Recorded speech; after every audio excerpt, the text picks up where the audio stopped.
Everyone, welcome back to our new video. আশা করি সবাই ভালো আছে, সুস্থ আছে, আমরাও ভালো আছি। তবে আমাকে দেখে মনে হচ্ছে না কি যেন হয়েছে, রোগা রোগা। কিছু হয়নি আসলে। কালকে রাত্রিবেলা মাথায় দিয়েছিলাম নারিকেল তেল, তো মাথায় তেল দিলেই একদম রুগী হয়ে যাই, কেমন যেন লাগে, তেল চিপকা চিপকা।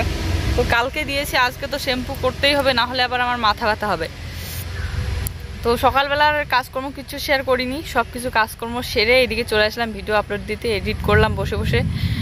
আর কি বলতো, কয়েকদিন ধরে তোমাদেরকে বলতেছিলাম ভিডিওতে যে এই দৈনন্দিন লাইফস্টাইলটা একটু কেমন যেন বিরক্তিকর লাগতেছে। প্রত্যেক দিন এই খাও দাও, রান্নাবাড়া করো, ঘুম থেকে উঠো, আবার ঘুমাও। তো মাঝে মধ্যে কোথাও বেড়াতে গেলে ভালো লাগে। অনেক দিন হয়ে গেল আমরা কোথাও ঘুরতে যাই না, বেড়াতে যাই না। আর দূরের জার্নি তো কোথাও যাওয়াই হয় না। তো আমাদের অনেক দিন ধরেই প্ল্যান চলছিল যে দোলা দিদিভাইদের বাড়িতে যাব। আর যখন দিদিভাই ওরা এসেছিল তখনই আমাদের যাওয়ার কথা ছিল, তা আমরা যেতে পারিনি। এই 1 বছরের মতো হয়ে গেল, ততদিন ধরে যাইতে চাই যাওয়ার হয় না। তো এখন জুসোনার পরীক্ষাটাও শেষ হয়ে গেল, আর এই কয়েকটা দিন স্কুলও বন্ধ আছে। তো মেঘ খুব কালো করেছে, বৃষ্টি হচ্ছে হালকা হালকা, মনে হচ্ছে বেশি পরিমাণে বৃষ্টি চলে আসবে। এই দেখো আকাশ ডাকতেছে। তোমরা কি লক্ষ্য করেছো তোমাদের ওইদিকে কি শীত পড়ে? এখন কিন্তু আমাদের এদিকে 2 দিন হলো, 2 দিন থেকে কিন্তু রাত্রিবেলা করে শীত পড়ে। আর আজকে তো সকালবেলাও হালকা হালকা ছিল। দেখতে দেখতে শীতকাল চলেই আসলো। আর এদিকে দেখো জুসোনা বসে আছে, ও শুয়ে আছে, আমরা খাওয়া দাওয়া করে নিয়েছি। এখন হচ্ছে শোকেসের জামা কাপড়গুলো একটু বের করে নিলাম। পুরো শোকেসটা এলোমেলো হয়ে আছে, তার মধ্যে কিছু কিছু জামা কাপড় যেগুলো আমরা নিয়ে যাব সেগুলো হচ্ছে আমি গুছিয়ে নেব। এই সময়টা ফ্রি আছি, তো এই সময়টা এগুলো গুছিয়ে টুছিয়ে তারপরে জুসোনাকে ঘুম পাড়িয়ে দেবো। হালকা হালকা বৃষ্টি হচ্ছে কিন্তু বাইরে, তো বাইরে আর কোথায় যাই। আর এই জামা কাপড়গুলো বেশি ভালো করে ভাঁজ করার প্রয়োজন পড়বে না, কেননা আমার হচ্ছে এগুলো সব সময় প্রয়োজন পড়ে, তো যখন ইচ্ছে তখন টেনে টেনে বের করে নেই। তো এই জন্য বেশি ভালো করে ভাঁজ করে রাখলাম না, যেমন তেমন করে ভাঁজ করে রাখলাম। আর আমার কি বলতো, শাড়ি সুন্দর করে ভাঁজ করতে পারলেও এই জামা কাপড়গুলো আমি ভালো করে ভাঁজ করতে পারি না। ও সুন্দর ভাঁজ করতে পারে, কিন্তু ও তো করে দিবে না, তাই আমি নিজে নিজেই করে নিচ্ছি। আমাদের বাড়ি থেকে দোলা দিদিভাইদের বাড়ি কিন্তু বিশাল দূরের রাস্তা। এই যে নদিয়া থেকে নেমে তারপরে আরও অনেকটা 2 ঘন্টার মতো যেতে হবে। কিন্তু তবু ওই যে মনে আশা আর ইচ্ছে থাকলে, আর যদি থাকে ভালোবাসার টান, তাহলে যত দূরই হোক না কেন যাওয়া যায়। খুললেই দেখবা কি ভর্তি। ছড়াও এটা সবজির ঝুড়িটা, দেখছো ভর্তি। আসলে আর বাচ্চা ঠাচ্চা হয়েছে, কত পোকা টোকা ধরছে, দৌড়ে বেড়াচ্ছে। হ্যাঁ ওইটাই তো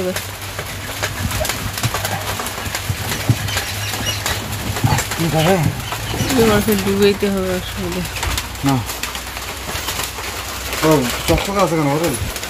ধুয়ে ঠুয়ে রাখছি তো সব। যেমন পাইছো তেমন তেমন করে রেখে দাও, ঠিক আছে? এই যে এই হচ্ছে আমাদের ব্যাগ। তো বন্ধুরা, কালকে আমরা যাচ্ছি দোলা দিদিভাইদের বাড়িতে। এই যে আমাদের ব্যাগ, এখন ব্যাগ গোছাবো, জামা কাপড় গোছাবো। কি যে আনন্দ, কতদিন পর দিদির সাথে দেখা হবে। এই যে ও হচ্ছে ট্রাঙ্ক খুলেছিল, ট্রাঙ্কের ভিতর থেকে এই যে ব্যাগটা বের করলো, পুরো ট্রাঙ্ক ভর্তি এই ব্ল্যাঙ্কেটগুলো দিয়ে। এই যে আবার চলে আসলো শীতকাল, এখন আবার এগুলো বের করে ধোয়াধুয়ি করতে হবে, ব্যবহার করার দিন শুরু হয়ে গেল। আর এই যে ট্রাঙ্কের উপরের যে ঢাকনাটা, এটা আরশোলার বাচ্চা দিয়ে একদম ভরে গিয়েছে, অনেক ছোট ছোট আরশোলা হয়েছে। কত আরশোলা আছে দেখো তো। পুরানো ঢাকনাটা তো আর বিছিয়ে দেওয়া যাবে না, না ধোয়া হলে, কেননা ওটাতে না হলে আরও আরশোলা ধরবে। আর এই নতুন বলতে কি, এই যে আরেকটা যে সাদা রঙের বেড কভার ছিল সেটা ভাঁজ করে বিছিয়ে দিলাম, আর উপরে এরকম করে র্যাক ঝুড়িগুলো সাজিয়ে রেখে দিলাম। এই যে দেখো কুর্তিটা, আর যেদিন পরবো সেদিন ভালোভাবে আরও দেখাবো। কুর্তিটা কিন্তু খুব সুন্দর, ফেব্রিকের মতো বলতে গাছে চিকচিক করে জ্বলতেছে, বোঝা যায়? বোঝা যায় এখানটায় বোতাম। তো এই যাচ্ছে আমার কুর্তি। আরেকটা জিনিস দেখাচ্ছি দাদা। আর ওর জন্য কালকে নিয়েছিলাম এই টি শার্টটা, এই হচ্ছে মেলা থেকে নিয়েছিলাম। 100 রুপিস 100 টাকাতে দিচ্ছিল। তো ওখানে লেখা ছিল 100 টাকার যে গোল করে যে থাকে না, অনেকগুলো থাকে, তো তার মধ্যে বেছে বেছে এটা পছন্দ হয়েছিল। আর এটা সাইজটা পছন্দ হয়েছিল, তো এটা নিয়েছি। কালারটা কিন্তু খুব সুন্দর না গেঞ্জিটা। আর জুয়ের জন্য জুয়ের মামা এই যে এটা দিয়েছে, প্যান্টটা কত? প্যান্টটা শার্ট আর তার সাথে এই যে প্যান্ট সেট জুয়ের মামা জুয়ের মামি দিয়েছে। আর আমার জন্য এই ছোট্ট ওড়নাটার প্রিন্টটা খুব সুন্দর, তার মধ্যে সফট, আর কুর্তিটার সাথে বেশ ভালো যাচ্ছিল, তাই নিয়ে নিয়েছিলাম। আর এই লেগিংসটার কথাই কালকে তোমাদেরকে বলেছিলাম, খুব সফট। এইটার দাম নিয়েছে 200 টাকা। বেশ আরাম পেয়েছি পরে, বেশি একটা লং না। তবে কুর্তিটা কিন্তু আমার ফিটিং করতে হয়নি, একদম ঠিক হয়েছে। হাত থেকে শুরু করে সাইড বডি সব কিছুই ঠিক হয়েছে, আর ফিটিং করতে হবেও না। আর এই যে সুন্দর একটা ওয়ান পিস, এটা হচ্ছে জুয়ের পাপার খুব পছন্দ হয়েছিল। এটা হচ্ছে দোলা দিদিভাইয়ের মেয়ে মৌসুনার জন্য নিয়েছি আমরা। পরে তুমি সুন্দর করে ভাজ করতে পারি, আমি ভাজ করতে পারি না। ভাজ করতে পারো না নয়, তুমি আলসি। আমি বলে আলসি। আর হচ্ছে দোলা দিদিভাই তো এখন হচ্ছে মা হতে চলেছে, তো দোলা দিদিভাইয়ের জন্য নিয়েছি 2টা নাইটি।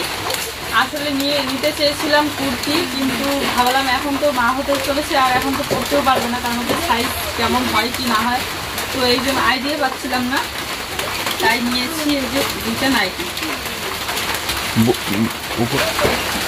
আর এই নাইটিটা নেওয়ার কারণ হচ্ছে এই যে এখানে চেন লাগানো আছে,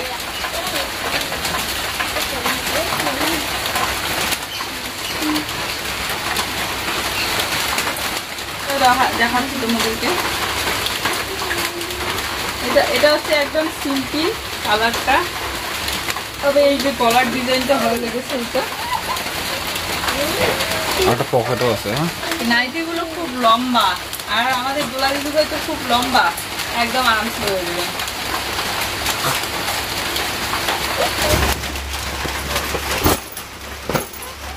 বিদেশ যাওয়া ব্যাগ, ছোট ব্যাগ তো নেই আপাতত, এটার মধ্যে হয়ে যাবে। আর এতগুলো জামা কাপড় সব তো ভরেই যাবে না, বড় করা যাবে একটা বিশাল বড় করা যায়, কিন্তু বড় করবো না। ঠিকই আছে, বাইরে যাওয়ার জন্য ট্রেনের জার্নির জন্য এই ব্যাগগুলোই ঠিক আছে না।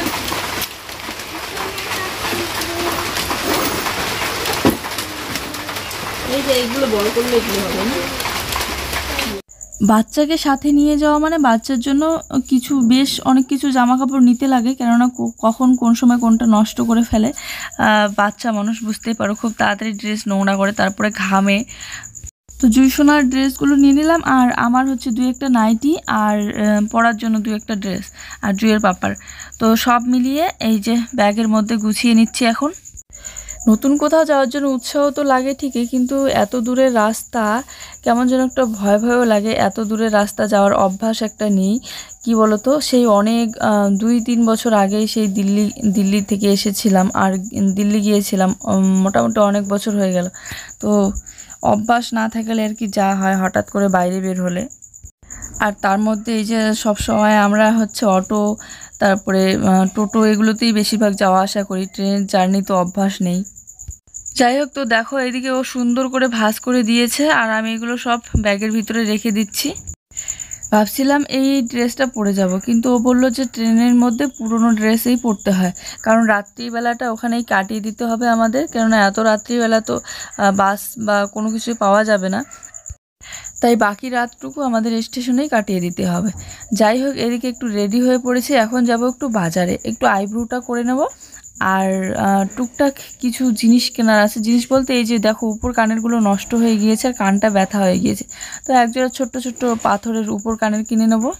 আর ও হচ্ছে জুইসোনাকে কোথাও নিয়ে যেতে কিন্তু একদম ছাড়ে না, ও হচ্ছে যেখানে যাক, বাজার হোক বা কোথাও ঘোরার জায়গা হলে ও নিয়ে যাবে। আমি এত করে বললাম যে ওকে রেখেই যাই, তাড়াতাড়ি আসবো, ও বললো না নিয়েই যাব আমি। এই যে সাজুগুজু করিয়ে দিয়েছে আর নিয়ে চলছে। ও হচ্ছে জুইসোনাকে ঘোরাতে অনেক পছন্দ করে। আর জুইসোনার নতুন জুতাগুলো দেখো কি সুন্দর মানিয়েছে পায়ে। তো আমি এসে দেখি দিদি বসে মোবাইল দেখছে, আর আমি এই যে এখন বসে পড়লাম চেয়ারে আমার ভ্রুটা করার জন্য। আর কি বলতো, আর কটা দিন পরে যদি আসতাম তাহলে দেখতাম প্রচুর পরিমাণে ভিড়, আর লাইন দিয়ে বসে থাকতে হয়, কারণ পূজা চলে এসেছে। পূজার আগে আগে খুব ভিড় থাকে। আমার আইব্রু তো এমনিতে অনেক ছোট্ট ছোট্ট, তার মধ্যে বেশি চিকন করলে আবার খারাপ লাগে দেখতে, তাই বললাম দিদিকে যে বেশি চিকন না করতে। অবশ্য ভালো হয়েছিল ভ্রু তোলাটা। এবার তো অনেক দিন পর পর আইব্রু, পার্লারে আসার আলসেমিতে আইব্রু করা হয় না। আর এই যে সুতা দিয়ে আইব্রু করলে চোখের মধ্যে যে ব্যথাটা লাগে, এটা না আমার খুব খারাপ লাগে। মানে এই যে ব্যথা লাগে, ব্যথার জন্য আমি বেশি ভ্রু তুলি না। অনেক দিন পর পর যখন কোথাও যাওয়ার থাকে বা বিয়ে বাড়ি বা কোনো অনুষ্ঠান থাকে তখনই শুধুমাত্র তুলি। আমার কোর্সের মধ্যে আমি শুধুমাত্র মেকআপটাই শিখেছি, ব্রাইডাল মেকআপ, পার্টি মেকআপ, এগুলোই শিখেছি। আর বেশি দিন তো যাওয়া হয়নি, 6-7 দিনের মতো গিয়েছিলাম। আর তারপরে এই যে শুধু ভ্রু তোলাটা হালকা হালকা দেখে দেখে দিদি শিখিয়ে দিয়েছে, ভ্রু তোলাটা শুধু হালকা হালকা শিখেছি, কিন্তু বেশি একটা ভালো মানে পারি না, কেননা কারো ফেসের উপরে প্র্যাকটিস করানো হয়নি। শুধু একদিন আমার যাকে তুলে দিয়েছিলাম হালকা হালকা করে। আসলে নতুন নতুন শিখলে তো কেউ ভ্রুই দিতে চায় না তোলার জন্য। এই দেখো আমার ভ্রু তোলা কিন্তু হয়ে গিয়েছে। আর জুয়ের পাপাকে তো কতবার বলেছি তোমার ভ্রুটা একটু দাও, প্র্যাকটিস করি। ও কিছুতেই দিবে না, একটা টান দিতে বলে এত পরিমাণে ব্যথা হয় আমার ভ্রুই তুলতে লাগবে না, তাই আর প্র্যাকটিসও করা হয় না। তো তারপরে চলে আসলাম কসমেটিকের দোকানে। এখানে হচ্ছে এই যে 2 জোড়া কানের নিয়ে নিলাম। আর আমাদের জুসোনা তো সাজাগোজার জিনিস দেখলে খুব খুশি হয়, কারণ ও সাজাগোজা করতে খুব পছন্দ করে। আর এখানে এত পরিমাণে ক্লিপ, হেয়ার ব্যান্ড এগুলো দেখে আমাকে ডাকতেছিল। তো যাই হোক, এদিকে চলে আসলাম আমরা বাড়িতে। আর ও নিয়ে এসেছে মাংস। আজকে মাংসটা ওই বানাবে, কারণ ও খুব সুন্দর এই যে কষা মাংসটা ভালো বানাতে পারে। তাই আমি বললাম আজকে মাংস কষা কষা খাবো, তুমি বানাও। কেননা আমি রান্না করলে আমার খাওয়ার রুচি একদম থাকে না, খেতেই পারি না কেন জানি না। কি বলবো তোমার কথা? ও জুইও আনছে মাংস। আমি ওর বন্ধুরা বলতে লাগে, তুমি বলো। জুই মাংস আনছে বন্ধুরা। ও বাজার তো না, সরি, বাড়ির সামনে যে দোকানটা আছে ওখানে কি এখন ওর খরচ মনে পড়লো, তো হঠাৎ করে এই যে মাংস বসিয়ে দিয়ে আমাকে বললো তুমি মাংসটা নাড়তেই থাকো আর আমি এক্ষুনি আসছি। চলে গেল। আর নাকি নিয়ে আসবে গরম মশলা, নিয়ে আসতে ভুলে গিয়েছে। আজকে ও মাংসটা বানাচ্ছে। ও খুব কষা মাংস খুব সুন্দর করে বানায়, তো এই জন্য খেতে ইচ্ছে করলো আমার।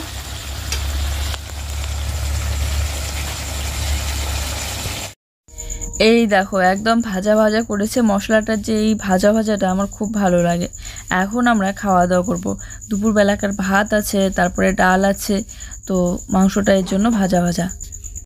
আর কালকে কিন্তু আমরা যাচ্ছি, ভিডিওটা দেখতে ভুলো না সবাই, দেখে নিও। আর সবাই ভালো থেকো, সুস্থ থেকো, দেখা হচ্ছে নতুন এক সুন্দর ভিডিওর সাথে। সবার জন্য রইলো অনেক অনেক ভালোবাসা। Good night, by.